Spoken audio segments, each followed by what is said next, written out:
నమస్తే, welcome to our channel. నేను రమ. ఈరోజు మనం ఉన్నాము శ్రీ శ్రీ శ్రీ ఆనంద శివకామేశ్వరి సన్నిధానం పీఠంలో. మనతో పాటుగా ఉన్నారు శ్రీ శ్రీ శ్రీ శివకామేశ్వరి ఆనందమయ్య అమ్మ ఉన్నారు. మాట్లాడదాం. నమస్తే అమ్మ.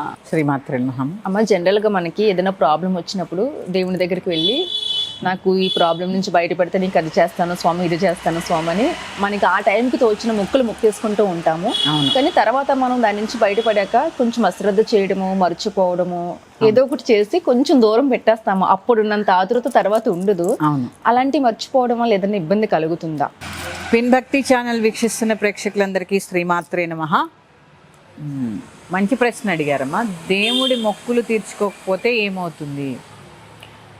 ఈ మొక్కు అనేది నీకు నువ్వు భగవంతుడికి సమర్పించాలనుకునే నీ భావన. ఇది తీర్చకపోతే నీ మనసులో ఒకలాంటి వెలితి ఏర్పడుతుంది. అరే, ఇది అనుకున్నాను, తీర్చలేదు. ఆ వెలితి ఒక బాధ కింద అయిపోతుంది.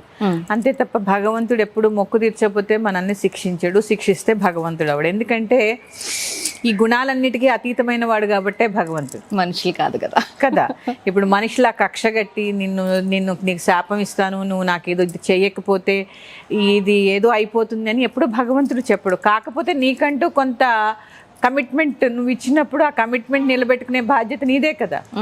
ఇప్పుడు నువ్వు నన్ను ఏం అడగలేదమ్మా, నేను నీకేదో చెయ్యాలని నేను చెప్పాను. ఒకసారి మాట ఇచ్చిన తర్వాత తప్పకూడదు కదా.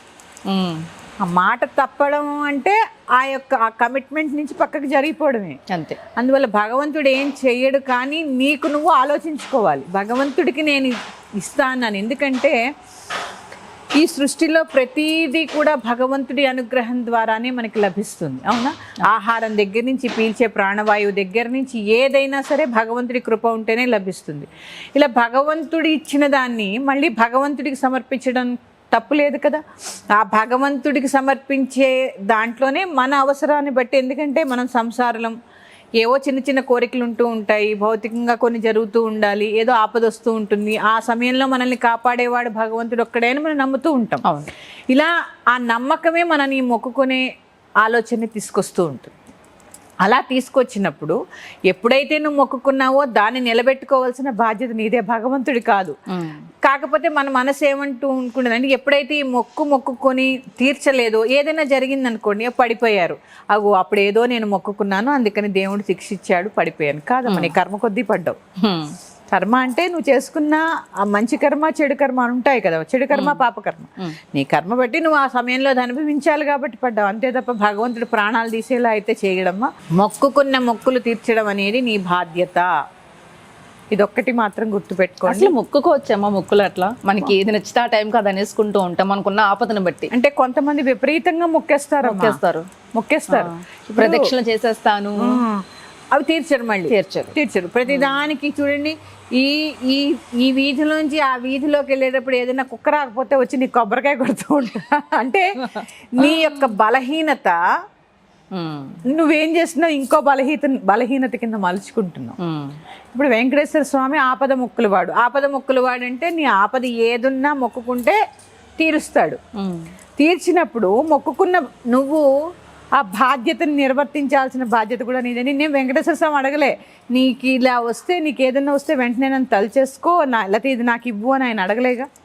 నీకు నువ్వు మనస్ఫూర్తిగా నాకు ఈ పని అయితే నువ్వు చేస్తావని చెప్పినప్పుడు చేసి తీరాలి.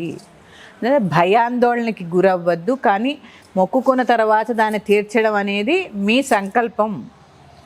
ఎందుకంటే భగవంతుడు, ఇప్పుడే చెప్పాను, ఒక ఎపిసోడ్లో చెప్పుకున్నాం మనం, త్రికరణాలు శుద్ధి ఉండాలి. ఆ త్రికరణాలు ఏంటి? మనస్సు, వాక్కు, కర్మ. వాక్కు శుద్ధిగా ఉండాలి కదా. ఇప్పుడు అసత్య దోషం వస్తుందిగా నువ్వు తీర్చకపోతే. ఇవన్నీ వస్తాయి కదమ్మా, ఇవన్నీ అసత్య దోషాలు. అందుకే ఆ అసత్య దోషాలకి మనకి ఎలాంటి శిక్షలు వద్దు, కర్మలు వద్దు మళ్ళీ. అందుకని పెట్టిన మొక్కులు తప్పకుండా తీర్చుకోండి. కాకపోతే భగవంతుడు వచ్చేసి మన పీక పిసికి ఏమీ మనం మళ్ళీ కష్టాల్లో అయితే పడేడు. అది నీ భావన మాత్రమే. అందుకే భక్తిగా ఉండండి, త్రికరణాలు శుద్ధిగా ఉంచుకోండి, అవే తీరతాయి కోరికలన్నీ. అమ్మ, అలాగే మొక్కుల్లో భాగంగా ఆడవాళ్ళు తలనీలాలు ఇస్తారని మొక్కుకుంటారు. కొంతమంది ఆడవాళ్ళు తలనీలాలు ఇవ్వకూడదు అంటారు, మీరు ఏం చెప్తారు? ఇవ్వకూడదమ్మా. అంటే మన సిద్ధాంతం ప్రకారము స్త్రీ అసలు జుట్టు మీద కత్తిరే వేయకూడదు. వేయకూడదు. ఎప్పుడు నిజంగా నీకు 3 కత్తెరలు ఇవ్వాలంటే ఇప్పుడు తిరుపతిలో ఇస్తున్నారు, కానీ 3 కత్తెరలు ఇవ్వాలి అంటే త్రివేణి సంగమంలో భర్త ఒడిలో భార్య కూర్చున్నప్పుడు ఆ 3 కత్తెరలు తీసి ఇవ్వాలి. అంతే తప్ప జుట్టు మీద ఊరికి అస్తమాను కత్తెర పెట్టి కట్ చేసుకోవడం అనేది అంటే మన ధర్మంలో చెప్పబడింది అయితే కాదు. ఇక మొత్తం తలనీలాలు సమర్పించడం అనేది ఇప్పుడు ఇందాకే మనం ఒక ఎపిసోడ్లో ఇది ముందే మాట్లాడుకున్నాం కదా మొక్కుల గురించి. ఈ మొక్కుకున్న తర్వాత ఇక ఇవ్వాల్సిందే. అలాంటి మొక్కులే మొక్కద్దు, మొక్కుకున్న తర్వాత ఇంకా తప్పదు, ఇవ్వాల్సిందే. కానీ తలనీలాలు సమర్పించడం, పైగా సువాసిని, చాలా తప్పు, చాలా తప్పు. ఎందుకంటే పూర్వం రోజులు ఒకసారి గుర్తు చేసుకుంటే మన నుంచి మన భర్త వేరైపోయిన తర్వాత మాత్రమే తలనీలాలు తీసేస్తారు. ఎందుకంటే ఇవి అలంకరణ గుర్తు ఎందుకంటే చాలా ఉంది ఈ తలనీలాల్లో. మనకి మనంగా తలనీలాలు ఇవ్వడం అనేది తప్పు. ఏదైనా మొక్కుకుంటే ఇంకా తప్పని విషయం, కానీ ఒక భర్త ఉన్న స్త్రీ తలనీలాలు ఇవ్వడం అనేది సమంజసం కాదమ్మా. ఓకే అమ్మా, నమస్తే. శ్రీమాత్రే నమః. మరి యొక్క అంశంతో మీ ముందుకు వస్తాను. స్వస్తి.